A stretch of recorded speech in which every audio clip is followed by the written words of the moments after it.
It's Nolan. Now, before we get started, make sure y'all hitting that like button. Make sure y'all sharing it on your respective platforms. Let somebody know what we're doing today. Now, let's get into the show.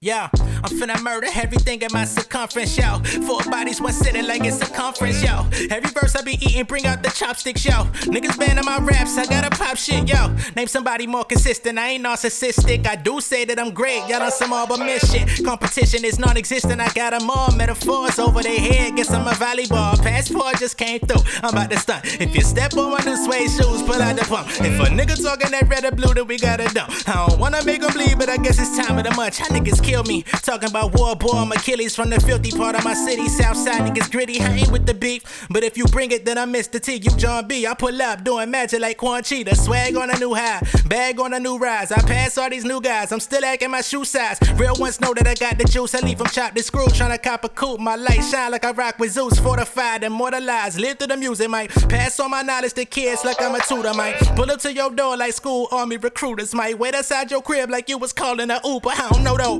training a gym like Miguel Cotto. Put them in a box, ain't talking about taking photos, let me get a buffet. I'm elevating while they living dormant. They never give me my credit like I'm a city college. They say the meek will inherit riches and be rewarded. I need a street with my name on it like Jimmy Carter. I need a whip that can change gears like a transformer. I'm killing rappers involuntary like manslaughter. What's going on, beautiful people? It's the kid J Nolan here. Welcome back to another episode of Inside the Industry, your number one source for music, entertainment, commentary, and breakdowns. Hope everybody's doing well out there. I ain't gonna lie to y'all, this was not in my docket for the day, or my objective list to come talk about Drake versus UMG because I had no knowledge of any updates. But just as I'm in my studio, I see something has been updated, and it's not from Drake and it's not from UMG either. This is a third party person who I'm not familiar with, and we're gonna have to dig into what it is that they want. All right, because this is strange, but it kind of links up with some of the things that we've been talking about up to this point. So with this new filing in the docket, this is Aubrey Drake Graham versus UMG, but we have a motion from Joseph Anthony Reyna for leave to file brief as Amicus Curiae in support of neither party. So he is a outsider coming in claiming he is impartial to both, but he wants to get involved. Okay, now what the hell is Amicus Curiae, by the way? So Amicus Curiae translates to friend of the court. And Amicus Curiae is an individual or organization that is not a party to a legal case, but that is permitted to assist a court by offering information, expertise, or insight that has a bearing on the issues in the case. And I'm guessing this is similar to like Knowledge, shout out to Knowledge from Kids in the Hall, who kind of was able to, if y'all are familiar with that whole top 5 thing, he's a rapper. We're talking about Knowledge. And he was kind of able to give the court context as to why social media and rap lyrics shouldn't be used in court. So perhaps this person here is going to give further context on matters of the music industry, matters of contract law, matters of digging into the books of the record label and all of the, monetary gain that the labels have in the music industry versus what artists make, something to that effect. Let me get back to the piece here.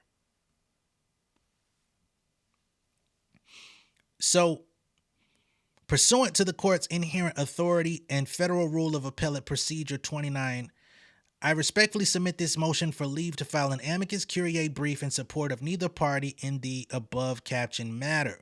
My name is Joseph Anthony Reyna, and I appear pro se as the founder of Dreams Over Dollars, a Texas-based public interest nonprofit. Find it very interesting that you're Texas-based And we know that Drake last year moved to Texas before all of this was brought to our attention. My work is focused on legal documentation of economic suppression, digital gatekeeping, and structural artist disenfranchisement in the music and platform economy. Okay, so he's got a nonprofit business called Dreams Over Dollars that it seems they come out and advocate for artists and others in this entertainment space. So before I move forward, let's see what the hell Dreams Over Dollars is really. So to our left, we've got founder of Dreams Over Dollars and CEO of JoeCat LLC. This is the guy who put his stuff in, Mr. JoeCat. Joseph Reyna is a dynamic leader who brings creative, practical solutions to the forefront of the music and entertainment industries through JoeCat LLC. He utilizes research and development to redefine boundaries, ensuring each project stays ahead of emerging trends and meets real industry needs. Very ambiguous description there, but we'll continue with the filing. Okay. Interests of the Amicus Curiae. As a nonprofit founder, music professional, and documented whistleblower. Now, y'all remember Drake said he had whistleblowers that were willing to come forward and speak to this dispute between himself and UMG. He says, documented whistleblower, I have spent the last decade submitting federal filings, FOIA requests, and economic loss documentation relating to systemic harm against independent artists, including whistleblower submissions to the IRS, SEC, FTC, FCC, DOJ, and multiple state attorneys general. Okay, so he be out here checking the books on niggas in terms of the IRS. The SEC, of course, is over like stocks and shit like that. The Federal Trade Commission, FCC, which is the company that controls censorship in our country and all this stuff. He been out here allegedly doing some big money work. Okay. He says my nonprofit's mission is to restore transparency and economic equity within creative ecosystems, particularly where algorithmic suppression and platform-linked financial incentives distort visibility and fairness. Now, what I find to be very interesting is that he says he's impartial to either party, but it sounds like what he's doing here is looking to verify Drake's claims. Okay? Remember, he's saying here his company has worked in algorithmic suppression, platform-linked financial incentives. Remember, Drake tried to say that UMG gave Spotify financial incentives to push Not Like Us harder than anything that Drake put out during the beef. He says, my direct experience with federal agencies' silence, documented retaliation, and evidence-based structural analysis gives me a unique position to inform the court about broader systemic concerns, including those not directly addressed by the plaintiff or defendant, that are nonetheless highly relevant to the legal and public interest context of this case. So he's saying, even beyond the things that they're talking about in their public dispute, I'm willing to go and retrieve even more information that will be highly relevant to the industry surrounding the people that are watching this, people involved in the industry. This could be game changing. Basically, he wants to be a part of history. Okay, now here he lists his reasons to grant leave to file, pleading to the judge. He says the submitted brief does not duplicate any party's arguments. Rather, it presents evidentiary, historical, and structural documentation critical to understanding the systemic context in which this litigation now resides. This includes whistleblower filings under 26 USC 7623B, FOIA responses and denials across multiple federal entities, public record evidence of algorithmic payola, metadata suppression, and suppressed royalties, historical continuity between contemporary suppression and legacy artist exploitation. Ooh, legacy artist exploitation. That is interesting. Because remember, we've talked on this channel about legacy acts, people that are in the industry over a decade.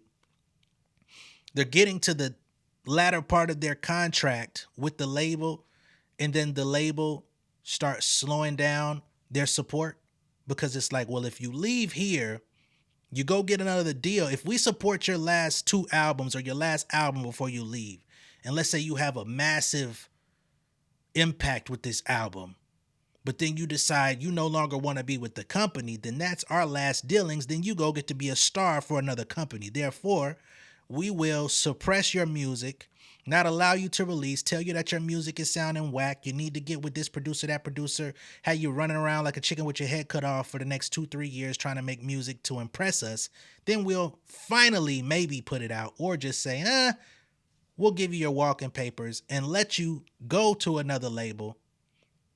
But at this time, when you go to the other label, your value in the marketplace has been dwindled down because you haven't been releasing anything for 2 to 3 years trying to impress the previous label, right? We've talked about this in other situations. Jay-Z and Alicia Keys talked about this when Alicia Keys released her last album. Whatever. So he's trying to tie all of that into this Drake versus UMG situation, right? This brief seeks not to expand the case, but to preserve the record in a way that promotes judicial efficiency and future clarity without disturbing the court's adjudication of the parties' claims. All right, here's his certificate of independence, I guess, to verify that he is doing this on behalf of himself and for the court's benefit, not for anyone else. I hereby certify that this brief is submitted entirely independently, without funding, support, or coordination from any party in this case. I am not aligned with the plaintiff, defendant, or their counsel, nor do I seek outcome-based involvement. My role is solely as an independent memory holder, filing to preserve systemic truth on behalf of the public and creative communities affected by this matter. Now, this person is filing to the judge. They're asking for the opportunity to get involved. That means that they possibly may not get granted, or they possibly could. But again, this sounds eerily similar to things that Drake has said in his lawsuit. So for him to come out and kind of, in his own way, back that up, I think it's interesting that he says he has no affiliation with either. That sounds strange to me. Okay, I think the judge may look at that a little curiously as well, but I can't speak for that, right? For the foregoing reasons, I respectfully ask the court to grant leave to file the attached Amicus Curiae brief in support of neither party and to consider it as part of the court's preserved records in this matter. Okay, all this stuff here I'm not going to read, and this is, what is this? Email or something? This is from April 2nd, a week ago, to Michael Gottlieb, Sidley Austin LLP. So this is what looks like email correspondence or some sort of letter. It says, "Dear counsel, this letter confirms that today I submitted my Amicus Curiae brief pro se, supporting neither party, to Judge Vargas in the above referenced matter." Okay, so he's letting folks know, hey, I'm trying to jump in here. Sidley Austin is UMG's legal assistance. So he sends proof to both parties, Drake and UMG. I'm trying to get involved here. This is what we got. Okay? Again, I'm not finna read all this shit because it's just a little too much. Right? Your Honor, blah, blah, blah. Identical copy. So he's letting the judge know that he's contacted both parties. Here he gets into counsel of record. Dear counsel, enclosed, please find the Amicus Curiae brief. And he says he's working on behalf of public interest research. He's been doing this type of work for 12 years. While I take no position regarding the parties' claims, the brief offers a fact-based evidentiary narrative of broader industry structures, including antitrust violations, royalty misdirection, algorithmic suppression, and institutional complicity that frame the legal and economic context in which this dispute now sits. Once again, sounds very familiar to some of the things that Drake has in his lawsuit. The brief cites and references DOJ consent decree materials related to Live Nation Ticketmaster. Remember, there's a lot of controversy surrounding Live Nation Ticketmaster about these weird charges, overcharging, extra charges, charging you damn near double, triple, quadruple what the value of the ticket is, the resale game, all this crazy stuff. People have been looking into this. Joe Biden was looking into this while he was still in office and did nothing about it. But it's something that's been a big, conversation in the live music sector. It's got FOIA records, including DOJ, tracking, blah, blah, Washington State AG, IRS Form 211, whistleblower disclosure under 26 USC 7623B, white paper and sworn affidavits on royalty manipulation, metadata suppression, and hedge fund aligned content practices, economic loss modeling, substantiating suppressed income, touring sabotage. Very interesting. Touring sabotage. And nonprofit shutdown resulting from the conduct described. For transparency and record integrity, I've also provided this submission to the following federal agencies. So he is letting the U.S. Department of Justice know about this in their antitrust division. He's reached out to the Federal Trade Commission, Bureau of Consumer Protection, Securities and Exchange Commission, Enforcement Division, U.S. Copyright Office, and he's reached out to Washington State Attorney General. A full digital archive has been enclosed on a certified USB flash drive accompanying this filing. This archive contains original affidavits, white papers and data analyses, public interview admissions, agency correspondence, venue and contract records confirming venue level royalty suppression. All materials have been previously submitted to the above agencies and may be independently obtained via FOIA under my name or nonprofit Dreams Over Dollars. For convenience, a full contents index has been included. Finally, in the spirit of transparency and public oversight, this submission has also been provided to press outlets with a documented history of reporting on antitrust, digital rights, and cultural suppression, including Rolling Stone, Billboard, Pitchfork, Law 360, and The Intercept. Should you or your firm wish to review any portion of the digital archive, cross-reference agency submissions, or discuss specific legal elements of the brief, I am available at your convenience. Mr. JoeCat here. Okay, I'm not going to go through his table of contents.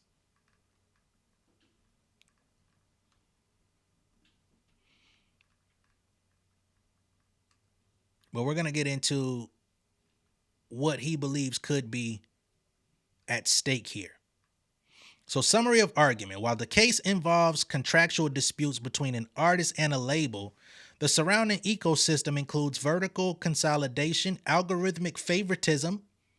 Once again, that is Drake's claim that Spotify triggered the algorithm in Kendrick's favor, and disproportionate enforcement. Amicus urges the court to allow robust discovery and record preservation to ensure the broader public interest is not lost. So they're saying, hey, we need discovery and we need you to submit all your records. Do not take anything out. We need to sift through it all. And he and his team are willing to go through all of this shit just to find the answers, left or right, they claim. So here's their legal argument. Vertical integration and monopoly abuse. UMG maintains financial and strategic ties to streaming platforms such as Spotify. This enables simultaneous control over artist output, distribution, and promotion, raising concerns under the Sherman Act. Prior cases such as Paramount Pictures in 1948 recognized this vertical arrangement as a restraint on market entry and innovation. So they're saying UMG has a monopoly or something of a monopoly. Maybe not, maybe they can't say that outright, you know, but they're saying monopoly abuse because they have the financial edge over the artist, right? And they have control over when, where, and how artists release music, which again falls right into Drake's argument. And with that being Drake's argument, remember 100 gigs. He started releasing music on his own last year. He wanted to try his hand and start testing music in the market. UMG snatched that music up and said you need to put it on streaming platforms. I would not be surprised if Drake tries to use that as some form of hardship or dispute with the label. They won't let me drop. We're in contract negotiations. They don't want an album. They're not letting me release an album. I start trying to release music on my own. They come snatch it up and make me release it to the platforms that they want it on. I'm one of the most popular music artists in the music business. I should have some say-so in how I release my music. If I want to set up a website, why can't I do it? Right? I'm only telling y'all what I think Drake is going to use as his arguments. Do I think these arguments will go? I don't know. But he is positioning himself as the ultimate victim. And now he's got a whistleblower who is willing to go sifting through all of this stuff independently to see if they can find anything that speaks to such grievance. Now, they say they're not partial to Drake. They're just here for the goodwill of the music industry, but seems a little strange to me. Now, they say algorithmic suppression and digital payola. Now, this is something that's also come up in the conversation. Now, check this out. The modern equivalent of payola occurs through algorithms. So, according to JoeCat, he's saying payola in today's day and age is not through its traditional means of just giving somebody money to play you on the radio or to promote you. They're saying that the algorithm can be tailored to you through covert means. Spotify's discovery mode. If you've been here on my channel, the first thing I debunked in this case when they said Kendrick used bots or had some sort of sweetheart deal with Spotify in order to give them a 30% cut extra. What did I talk about? Spotify's discovery mode, which is available to all artists. Well, not all artists, but most artists. I've used Spotify's discovery mode. It is not something that UMG controls. Okay, but we'll continue. Spotify's discovery mode program requires royalty concessions in exchange for visibility, obscuring what is truly curated versus promoted. This may implicate 47 USC 317 and constitute structural harm to independent creators. As an independent creator, they let you know what's going to happen when you use Spotify's discovery mode. You go to Spotify for artists. You go pull it up. If it's available to you, they'll tell you. They'll even tell you what songs are eligible to be used in discovery mode. It's already pre-outlined. And they say, hey, for us to promote this song for you, right, we're going to push it to more people on the platform. In exchange, we will take an additional 30% out of your royalties, right? And if you choose, you have the choice to use it or not. If you use it, you go into it with the understanding, because they tell you before you hit yes, this is what's going to happen. So this is not something that is preferential to any specific artist. You, me, anybody, just about anybody could test this thing out. That's the reason why I even know about it, is because I wanted to test it out and see, well, if y'all going to take an extra 30%, let me see how much bandwidth y'all could actually add to one of my records. I don't make a lot of money off of streaming royalties any fucking way. So it ain't gonna matter to me. What, y'all gonna give me 30 cents less? Fuck it. Take your little 30%. But they're using this as an argument for investigation. C, constitutional violations and selective enforcement. There's a pattern of heightened scrutiny and punitive action toward artists challenging corporate power, while major label anomalies go unchecked. This raises 14th Amendment equal protection issues and may chill protected speech under the First Amendment. Now, I find it very interesting that y'all are bringing up protected speech under the First Amendment, when really that's the reason why we're here. Is Drake is trying to say this guy's calling me a PDF in this song. I lost a rap battle due to this song. He's making me embarrassed to go outside. Therefore, I want to chill his First Amendment rights to call me that. Now you're here trying to protect the First Amendment while using it against an artist's First Amendment rights. I find that to be very interesting. Right? But they say artists are facing punishment for challenging corporate power. So now they're going to place Drake in that poor artist position. He's challenging the system, and the system is punishing him for speaking out. That is JoeCat and his reasons for investigation. D, I find this to be very interesting. He says, cultural exploitation. Drag? Cultural? Wow. I thought he was the cultural exploiter. Anyway, investor collusion and ESG contradictions. Asset management firms such as BlackRock and Vanguard, which are huge entities, hold equity in both entertainment and controversial industries, e.g. firearms, private prisons. These cross-holdings raise moral contradictions between ESG commitments and real-world outcomes, particularly in the monetization of violent content. So now they're questioning profiting off of violent content, which is what hip-hop has done for the last 40 years. But now it's a problem because Kendrick said he was going to wop me. Wow. Whistleblower standing. Regulatory inaction and historical retaliation. Amicus has submitted IRS Form 211 filings and received no meaningful response. I'm sure. Independent artists report retaliation, including metadata tampering and unexplained deplatforming. Without judicial recognition, these patterns risk normalizing silent suppression. Now, here's something that I do find interesting. They're trying to position Drake as if he's some powerless independent artist that's going up against an entire conglomerate, which he is not. There's real independent artists out here whose music has been deplatformed. Y'all watch Curtis King, a lot of y'all do. Y'all just saw the homie Thurs. I've worked with Thurs twice in my career. Y'all just saw the homie Thurs on Curtis King channel telling people, yo, I released an album. It hit the streaming platforms.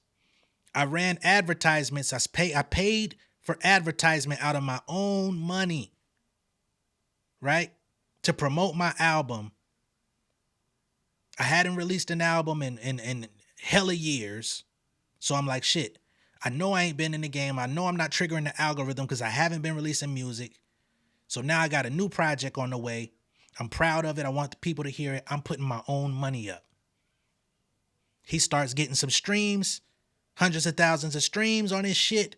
Spotify takes it down, takes his whole fucking album down, says, we sense bots. He says, no, ain't no bots on my shit. I'm promoting this shit out my own pocket. I'm not using no third party motherfuckers to do no bots or no fake playlists. They say, sorry, deplatform this nigga album. So he then goes over to Even and sells his album direct to consumer. I'm not doing streaming. You got to buy this dope if you want it. That's a real issue. There's art, and there's countless artists out there in the last 2 to 3 years whose music has been taken off of streaming platforms under the suspicion of bots. I've never heard of Drake's music being taken down from anywhere. As a matter of fact, he tried to put music on his website. It got added to the streaming platforms. It didn't get taken down, it got added. But we'll continue. FOIA Accessibility and Record Preservation Amicus urges the court to permit discovery into relevant agency documents and accept judicial notice of submitted FOIA filings to ensure this matter's full scope remains preserved. They have judicial ethics and historical memory, citing Yik Wo. The court must guard against becoming an inadvertent instrument of institutional exclusion. Even if the court declines to act substantively on these matters, maintaining the record ensures that future inquiry is not foreclosed. So here they say the relief sought: accept this brief and attach materials into the record. Permit robust discovery into financial and algorithmic conduct. Refer any findings of systemic abuse to appropriate regulators. Preserve the sealed USB evidence and appendix for future review. Okay, and we already know what that USB includes because he said it above. So he says this case is more than a dispute between an artist and a label. It reflects a deeper issue of systemic control and public accountability. By accepting this brief, the court ensures that the record reflects the magnitude of what is at stake. You know, I wish Mr. JoeCat, and I don't know his experience or his things that he's done or accomplished in the music industry, but I wish Mr. JoeCat could show up and go help Normani. You know what I'm saying? Either pressure her fucking label to push her album or let her go somewhere else where they would treat her right. You know, Mr. JoeCat, that would be a really good one to look into. I wish Mr. JoeCat would go look into Forrest and his dispute with Chloe Bailey and her label of allegedly stealing his songs without his knowledge because the producer ran off and gave them away. Your services would be greatly needed over there for an independent creator that just wants his just due, just wants his little bit of points so that he could eat off the records that he wrote. You know, Mr. JoeCat, that's an active situation, by the way. You would be welcomed. But this here, I don't know. So here we have a written declaration from Mr. JoeCat. Okay. He says, before me, the undersigned authority on this day personally appeared Joseph Anthony Reyna, who being first duly sworn upon, oath deposed, and stated as follows. He says, my name is Joseph Anthony Reyna. I'm over the age of 18, of sound mind and body, and otherwise fully competent to make this affidavit. All statements contained herein are based on my personal knowledge and are true and correct to the best of my knowledge, understanding, and belief. I'm the founder and executive director of Dreams Over Dollars. We already know what that is. Okay. In my professional capacity and through personal lived experience, I've conducted multi-year investigations. Now look at that. He says he's conducted multiple year investigations into systemic conduct by major record labels, streaming platforms, venue monopolies, and associated institutional investors. These practices include, but are not limited to, algorithmic suppression of artist visibility, unjust enrichment and royalty misallocation, non-transparent bundling of subscription revenue, pay-for-play promotional schemes, racially discriminatory enforcement and cultural commodification, retaliatory economic exclusion. So when we said that Drake was willing to burn down the entire music industry as we know it in order to get his way or to find a win, I need a Max win. That shit was no exaggeration, because if this guy is permitted to go through the documents, and remember, they are not just we as in us in the culture, we saw Kendrick Lamar, right? They say we request to see Kendrick Lamar's contract. But in the line after it, Drake and his legal team requested to see the contracts of all the major artists signed to UMG and its subsidiaries to know what the specifics of their contracts are, what their promotional tactics are. He wants to see everybody's paperwork and books.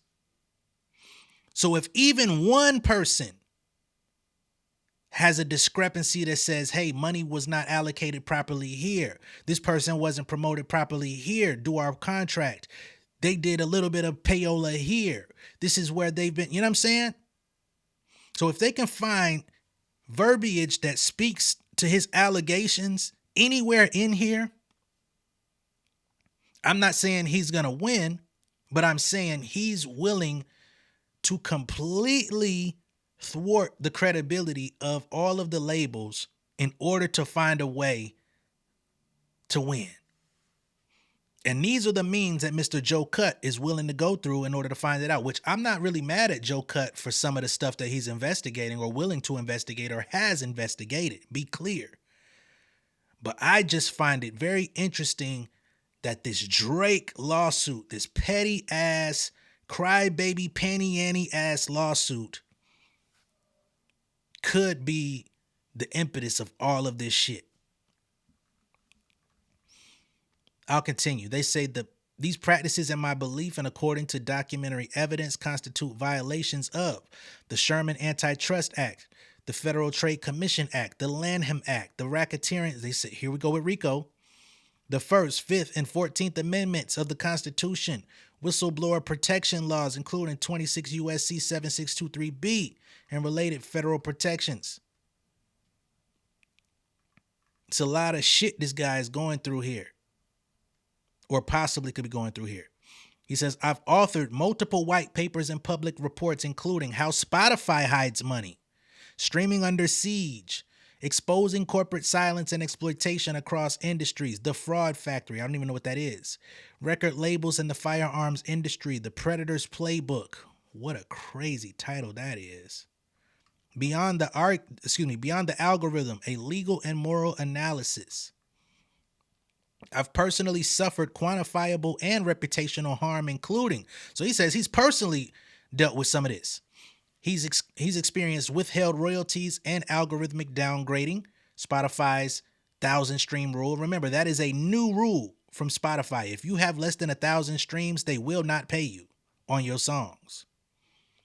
Touring exclusion via Live Nation controlled venues. Again, some of the stuff that that this guy is looking into, I'm not against him. I just feel like there's other grievances in the music industry that would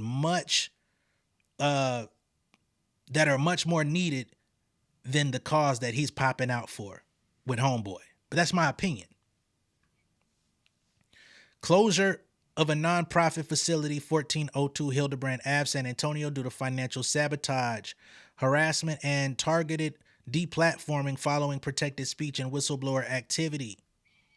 These events and documented retaliatory patterns reflect systemic institutional failures to protect whistleblowers and maintain regulatory integrity, and in my view, constitute constructive violations of my constitutional rights under the First Amendment, Fifth Amendment, and 14th Amendment, equal protection. This affidavit is submitted under penalty of perjury as a matter of judicial record preservation and not on behalf of or against any litigant. It is intended solely to establish that the allegations raised in related filings are part of a wider documented pattern of misconduct, agency inaction, and systemic bias, one that implicates regulatory, judicial, and constitutional oversight. They say all evidence referenced herein is traceable, verifiable, and has been submitted through formal channels. I am prepared to produce said materials under subpoena or at the request of a court of competent jurisdiction, basically to say, I am who I say I am, and I've done all of the things that I'm saying I've done as far as, conducting investigations into, misjustice in the music industry and entertainment business. Okay? Now, again, it's up to the judge of whether or not they're going to allow him to just involve himself in this. Okay, so this is basically all the same shit. Is there anything additional that I know? All right, bet. And I still find it awfully strange that he's saying he's not acting on behalf of Drake when everything that he intends to look into is leaning into Drake's argument wholeheartedly.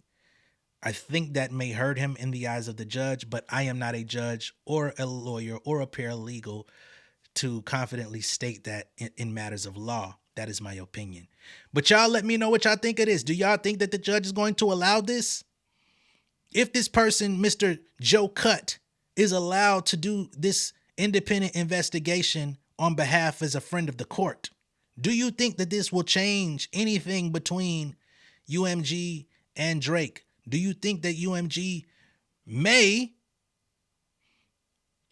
start being willing to talk about a settlement if this guy starts poking around too much and making him uncomfortable? Or do you believe that the paperwork by UMG is ironclad and they're prepared for this war, even with Mr. JoeCat snooping around? I can't tell you what's going to happen, but I tell you what, this shit finna get very interesting. Get your motherfucking popcorn supply up, because we going to be going through this shit for a minute, especially if he willing to conduct multiple years long investigation. This shit might be going for a minute. But again, let me know what y'all think of this shit down below in the comments. Peace. King of my city and cul-de-sac. Coming out swinging like soldier rag. Leading my people like quarterback. Boy, I study this shit, I'm an almanac. Had to get up and grind. Knowledge is booming, I'm here to apply. Came with the chip and the dip, it just single the mind. We finna do more to survive. I need my check. Spinning the block for the Gouda. We hitting the jeweler to flood out the net. We don't do beef on computers, I'm straight out the sewer. We come when you rest. Niggas be looking perplexed, so keeping my foot on their neck. No map, I trust my gut for the quest. But drama, I'm fully abreast. I was ready for years and they doubted me. All of a sudden they tell me they proud of me. I been dropping these haters like calories. Cross them out, I came back with some boundaries. Stand for my honor, but too raw, no corner. Packing the stick with a drummer. Wanna catch my bad, won't fumble. I done came too far to be humble.